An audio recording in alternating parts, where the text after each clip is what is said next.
ان الدین عند اللہ الاسلام صدق اللہ العظیم و صدق رسولہ النبی الکریم الامین ان اللہ و ملائکتہ یصلون علی النبی یا ایھا الذین آمنوا صلوا علیہ وسلموا تسلیما الصلاۃ والسلام علیک یا سیدی یا رسول اللہ وعلی آلک و اصحابک یا سیدی یا خاتم النبیین۔ معزز طلباء کرام، اور صرف پاکستان کا نہیں اسلام کا مستقبل ہے آپ لوگ، اور جس مقصد کے لیے آپ کو یہاں جمع کیا گیا ہے یا تعلیم دی جا رہی ہے وہ باقی تمام مقاصد سے منفرد ہے۔ وہ تمام مقاصد یہ ہیں کہ بنی الاسلام علی خمس، اسلام کی بنیادیں 5 چیزوں پر ہیں، نماز ہے، روزہ ہے، کلمہ طیبہ ہے، حج ہے، زکوٰۃ ہے۔ یہ اسلام کی بنیادی ارکان ہیں جن کے اوپر اسلام کی عمارت کھڑی ہے، اور ایک ایک جو رکن ہے اس کے اندر اسلام کی تشریح موجود ہے، ایک ایک رکن کے اندر اسلام کی تشریح موجود ہے۔ لیکن یہ ارکان میرے آقا و مولا صلی اللہ علیہ وسلم سے زیادہ کسی نے احسن طریقے سے ادا نہیں کیے۔ سارے ارکان، اگرچہ زکوٰۃ نہیں ہے اس میں، لیکن حضور سید عالم صلی اللہ علیہ وسلم کے زمانے میں اگر حضرت جناب ابوبکر نے زکوٰۃ دی تو وہ احسن طریقے سے ادا ہوئی۔ اور ان تمام ارکان کو ادا کرنے کے باوجود اسلام کو ایک ریاست کی ضرورت ہے جس کے اندر اسلام عملی طور پر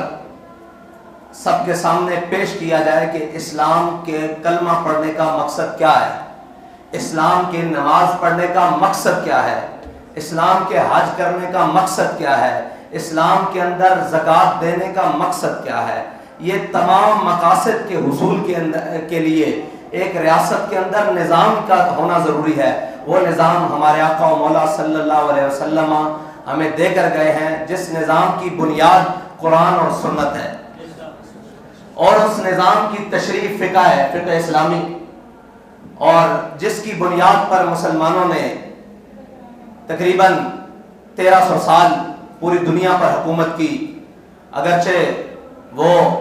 حکومت خلافت امیہ کے نام پر ہو، اموی خلافت کے نام پر ہو، لیکن اس خلافت کے اندر بھی ایک مرد کامل ایسا آیا جس کو دنیا حضرت جناب عمر بن عبدالعزیز کے نام سے یاد کرتی ہے۔ اسلامی نظام کسی نہ کسی صورت میں ہمارے تک پہنچتا رہا، لیکن خلافت عثمانیہ کے ٹوٹنے کے بعد پورے عالم کفر نے یہ سوچ لیا کہ مسلمانوں کو عملی نظام کے لیے اب اٹھنے نہیں دینا، اور عملی نظام سے دور کرنے کے لیے ان کو بھلا دینا ہے کہ آپ اپنے کاروبار میں مست رہیں، اپنی خانقاہوں میں بیٹھے رہیں، اپنی اللہ اللہ کریں، پیری کریں، مریدی کریں، علماء واعظ و نصیحت کریں، تدریس دیتے رہیں، لیکن اسلام کا بنیادی ڈھانچہ اور وہ جو اسلام کا ریاستی تصور ہے اس کو مٹا دینا ہے۔ لیکن ذرا نم ہو تو یہ مٹی بڑی زرخیز ہے ساکی، یہ ساری چیزیں اس لیے کفر نے کی کہ مسلمانوں کو اسلام سے دور کر دیا جائے اور اسلام کے عملی نظام سے دور کر دیا جائے۔ ان کو پتہ ہی نہ ہو کہ میں کیا غرض تجھ سے کیا کہوں کہ وہ صحرا نشین کیا تھے، جہانگیر و جہاں دار و جہاں بان و جہاں آرا۔ علامہ اقبال نے مسلمانوں کی تعریف، صحابہ کرام کی تعریف کی ہے، اس نے کہا میں تجھے کیا بتاؤں کہ وہ لوگ کیا تھے، جہانگیر ہو، جہاں کو گھیرنے والے، یعنی کہ جب موقع بنے تو 3000 کا لشکر بھی ہو اور سامنے لاکھوں کا لشکر ہو۔ حضرت خالد بن ولید جا کر کمان سنبھال کر مسلمانوں کو موتا کے مقام سے واپس حفاظت کے ساتھ واپس لے آئے۔ جہانگیر ہو، جہاں دار ہو۔ اور آج بھی پوری دنیا میں اگر ہاتھوں سے شہر آباد کرنے کی بات کی جائے تو وہ شہر بغداد ہے جس کو خلیفہ ہارون رشید نے اپنے ہاتھوں سے آباد کیا ہے۔ یہ پوری دنیا کا ایک، پوری دنیا کے اندر ہماری مثالیں موجود ہیں۔ جہانگیر ہو، جہاں دان ہو، جہاں بان ہو۔ جہاں بان کیسے ہے جی؟ کہ جب لشکروں میں کمی پڑ جائے اور یہ محسوس ہونا شروع ہو جائے کہ ہم لشکر کے اندر بزدلی پھیل جائے تو لشکر کا امیر یہ کہتا ہے کہ یہاں کشتیاں جلا کے ہم پار جائیں گے، یہ اسلام کا ایک حسن ہے، جہاں بانو جہاں آرا، اور جہاں آرائی یعنی کہ وہ جہان کا حسن کیسے بنے، وہ ایسے بنے کہ سمال فقر و فخری کا رہا شان عمارت میں۔ مقصد یہ ہے کہ آپ کے پاس طاقت آ جانا یا کسی شخص کے پاس طاقت کا آ جانا، اس کو مثبت یا منفی استعمال کرنا اسلام نے اس کا طریقہ کار بتایا ہے۔ ورنہ طاقت کا صرف حصول ہو تو فرعون کے پاس بھی طاقت تھی، نمرود کے پاس بھی طاقت تھی، یزید کے پاس بھی طاقت ہے، اور آج بھی طاقتور لوگ اس معاشرے میں جیتے ہیں، لیکن طاقت کو استعمال کیسے کرنا ہے اور چیزوں کے حصول کے اوپر دسترس رکھتے ہوئے ان کے اندر ناجائز کسی چیز کو شامل نہیں کرنا، وہ بددیانتی ہو، وہ رشوت ہو، وہ جناب سود ہو، وہ معاشرے کے اندر کوئی بھی بددیانتی ہو، آپ اس تک دسترس رکھتے ہوئے باوجود اپنے جسم، اپنے خیالات اور اپنے ہاتھوں کو روک کر اللہ سے ڈرتے ہوئے نظام کو درست طریقے سے چلائیں۔ اسلام نے اس کا طریقہ بھی بتایا ہے۔ اور آپ سب احباب کو یہاں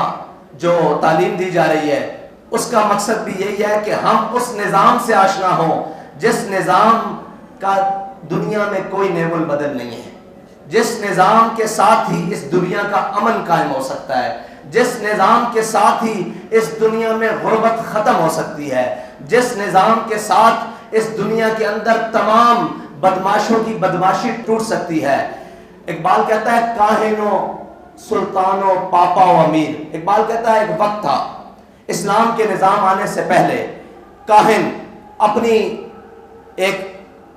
جسے کہتے ہیں پھائی لگا کر بیٹھا ہوا تھا، ایک جال لگا کر بیٹھا، کاہن، پاپا، سلطان، امیر، ساروں کا مقصد کیا تھا؟ یک نخچیر صد نخچیر گیر، کہ انسان کو غلام بنانا کیسے ہے۔ یہ دنیا کا جتنا بھی آج مالیاتی اور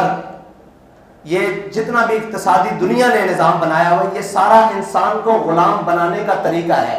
اور اسلام کا ایک اس سے منفرد طریقہ ہے، وہ یہ ہے کہ اسلام دولت کو جمع کرنے کا حکم نہیں دیتا بلکہ اس کو تقسیم در تقسیم در تقسیم در تقسیم۔ اسلام کے اندر وراثت کی تقسیم کا نظام موجود ہے۔ اسلام کے اندر جس کے پاس مال ہے وہ زکوٰۃ دے، جس کے پاس نہیں ہے وہ زکوٰۃ نہ دے، یعنی یہاں بھی تقسیم مال کی۔ اسلام نے کہا اچھا تم یہاں تقسیم کر چکے، اب آ جاؤ تم صدقہ کے نام پر پھر تقسیم کرو مال کو، پھر زکوٰۃ کے نام پر تقسیم کرو، پھر خیرات کے نام پر تقسیم کرو، پھر صدقہ فطر کے نام پر تقسیم کرو، پھر قربانی کے نام پر تقسیم کرو۔ اسلام نے مالدار کے مال کو تقسیم در تقسیم در تقسیم کیا ہے، کیونکہ مال کا کہیں بھی جمع ہو جانا یہ معاشرے کے لیے فتنے کا باعث ہے۔ جو مالدار ہوگا، حضرت جناب سیدنا عمر رضی اللہ تعالیٰ عنہ کے زمانے میں ایک تاجر آیا، اس تاجر نے آ کر مدینہ پاک میں گھوڑوں کا کاروبار شروع کر لیا۔ وہ تاجر بڑا امیر کبیر تھا۔ حضرت جناب سیدنا عمر رضی اللہ تعالیٰ عنہ کو پتہ لگا تو آپ نے اس کو بلا لیا۔ آپ نے فرمایا دو طریقے ہیں، ایک تو طریقہ ہے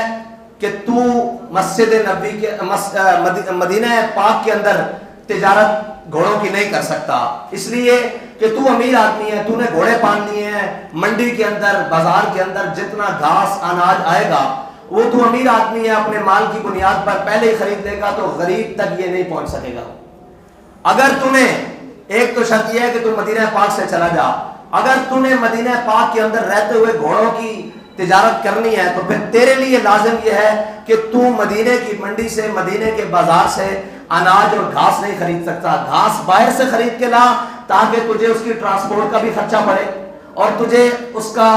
جو ہے لانے اور لے جانے کا وہ سارے معاملات اور لانے کے لیے بندے مقرر کرنے پڑے، تاکہ غریب کو کہیں باہر دور سے جا کر چارہ کا حصول کے لیے مدینہ طیبہ کے شہر سے باہر نہ جانا پڑے۔ تو اسلام جو ہے وہ غرباء کا پہلے خیال کرتا ہے اور مالداروں کا بعد میں خیال کرتا ہے۔ یہ ہے اسلام کا نظام کہ اگر تو نے گھوڑے رکھنے ہیں تو مدینے سے باہر لے جا، پہلی تو شرط یہ ہے۔ اگر تو مدینے کے شہر کے اندر رکھنا چاہتا ہے تو پھر تو گھاس دور سے خرید کے لا، اس منڈی سے تجھے خریدنے کی اجازت نہیں ہے۔ یہ ہے اسلام کا نظام تاکہ کسی غریب کو جو چارہ ہے اس کی دسترس سے باہر نہ ہو جائے، غریب کی دسترس سے۔